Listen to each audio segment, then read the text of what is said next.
All right, let's dive into some verbs. If you're ready to really boost your everyday English, this beginner lesson plan is pretty amazing. 21 verbs, that's all it takes. 21 essential verbs, yeah. And before you think, oh no, grammar, it's not like that, we're going to find out what's so interesting about these words we use every day. Yeah, and the thing is, you probably use them all the time. Yeah, exactly. Without even realizing it. They're kind of in everything. It's true. I mean, we don't think about them too much. It's just like, there they are. This lesson plan, though, it's broken down into 3 parts. Warm up, then all about the verbs themselves, and then practice. I think this is going to make us look at verbs in a totally different way. Definitely, yeah. Even the warm-up it's pretty clever. It gets you thinking about all the things you do in a day, like all the actions. Yeah. And then you realize how many verbs are really just part of everything. It also kind of hints at how verbs aren't always actions, you know? Oh, interesting. They can be about, like, states of being, too. Okay, well, let's look at some of the verbs. We don't have to go through all 21 right now. Yeah, but I'm curious, what makes these, like, so-called basic verbs so special? So they picked these 21 because, well, they're kind of the basis of communication. I mean, you can say so much with them, right? They cover like actions and how you feel, what you want, things that come up all the time. Let's take have, for example. Okay. You probably think of it as like owning stuff. But there's more to it than that. Right. Like have lunch. Exactly. Or like have a good time. So it's about experiences too. Yes. Huh. I never really thought about that before. And, you know, those little differences are what can make English hard to learn sometimes. Yeah? Another good one is look versus see. Okay. They make a point in the lesson about look, meaning you're trying to see something, and see, meaning you just, notice it with your eyes. I like that. There is a difference. I noticed the lesson mentions some interesting things about culture, too, with verbs like and love. Oh, yeah, for sure. Language isn't just about the words, right? Right. It's all tied up with culture and, how people express themselves. Yeah. Even what kinds of verbs they use a lot can be different. So there's a lot more to these simple verbs than you might think. Definitely. What about to be? That seems simple. But then there's am and is and are and was and were. Right. To be is a tricky one because of how it changes.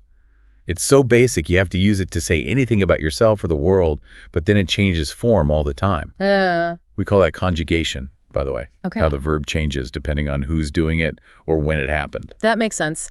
Even though they call these verbs basic, they're not afraid to get into the grammar, which is, probably helpful if you're new to English. So we've talked about a few examples, but I bet you're thinking, how do I actually use these verbs? That's where the practice part comes in. And it's designed to be really fun. Yeah. You're not just going to be doing boring exercises. Yeah, I was looking at the activities. They look really creative. I saw one where you pretend you're at a store and you have to use the verbs to talk to people. Right. That's called role-playing. And it's a really good way to practice because you're in a situation. Right. And it feels real, but it's safe to try things out. You can use different verbs, try new phrases, and it really helps you get confident. Much better than just like repeating words from a list, don't you think? Yeah, for sure. I like how they stress that you should use these verbs in your real life too. Write a journal entry, text a friend, anything to get using them. Right, that's the idea. Because the more you use them, the more natural it'll feel, right? Exactly. Yeah. Like working out a muscle, but for your language. I like that. So we've talked about have, look, see, like love, and to be. I'm ready to dig into some more. Yeah. What about give?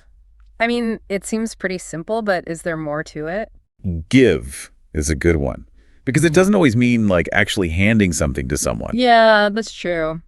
What do I give someone advice? Right. Or give someone a chance? You're right. It's not like a thing you can hold. It's more like knowledge or an opportunity. Exactly. And that's what makes language so cool. Yeah. It can have all these layers of meaning. Like with give, you could be offering help or even like forgiving someone. It's amazing how these really simple words can mean so many things. It is. What about the opposite then? Take. Oh. Like that's not always about physically taking something either, is it? Nope. Take a break. Take a risk. You could even take someone's word for it. Exactly. Take is another one that goes way beyond the basic meaning. It can be about accepting something or getting something.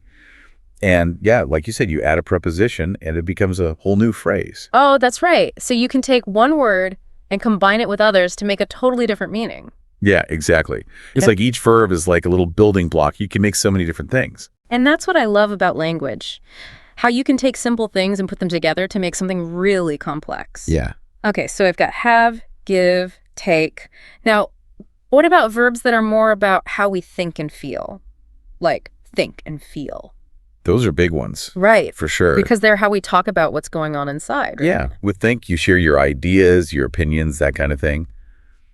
And feel lets you talk about your emotions, how things make you feel. I've been noticing how much we use those verbs just in everyday conversation. Like, what do you think about this? Or, I feel really happy today. Right. Yeah. They're simple words, but they're how we connect with each other.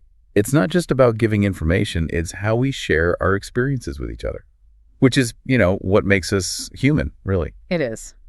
Okay, let's try another group of verbs. How about say, ask, and tell? They all seem to have to do with talking, but what are the differences? All right, well, those are important for understanding how we talk to each other. Say is just about making sounds, Expressing something.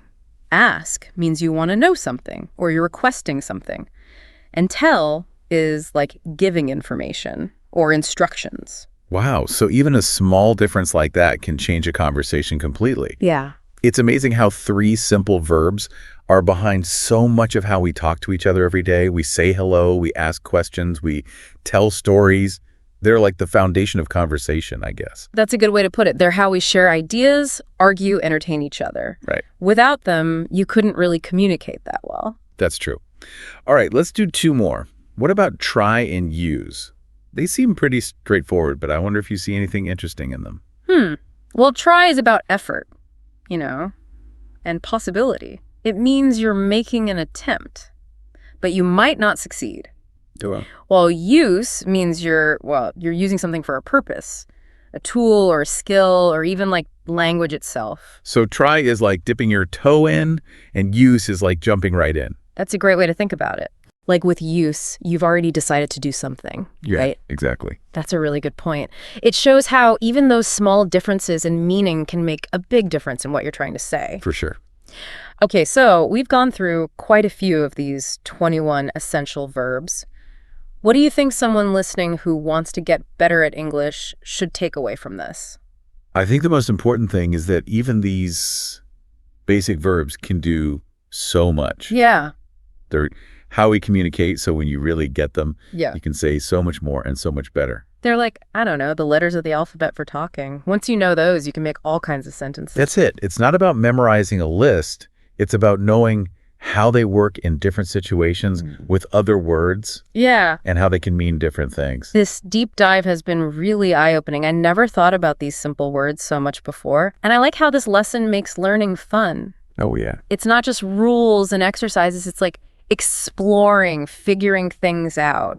Exactly. Yeah. Language changes all the time, which is what makes it interesting, right? Right.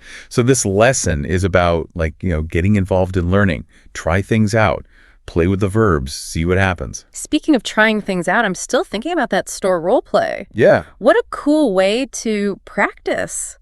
It's fun. And you actually have to use the verbs. It puts you right in there, like you're really having a conversation. Right. Instead of just repeating words. I bet that would make them stick in your head too. It's like learning while you shop for, I don't know, shoes or something. Exactly. And they have other ideas for practicing too, like writing about your day or using them in texts. The main thing is to use them, make them part of how you talk. So it's not enough to just learn them on their own. Right. You got to put them into practice in real life. That's how they become automatic. It's like you don't even have to think about them. Okay, so to wrap up, what's the one big takeaway you'd want our listener to remember? I'd say even the simplest words have power, and they can be more complicated than you think. Yeah. These 21 verbs are just the start, but once you understand them, you're on your way to speaking English really well. And for all you language lovers out there, here's something to think about. How do those simple verbs change, depending on where you are or who you're talking to? That's something to keep in mind as you learn more and more words. Keep diving deep.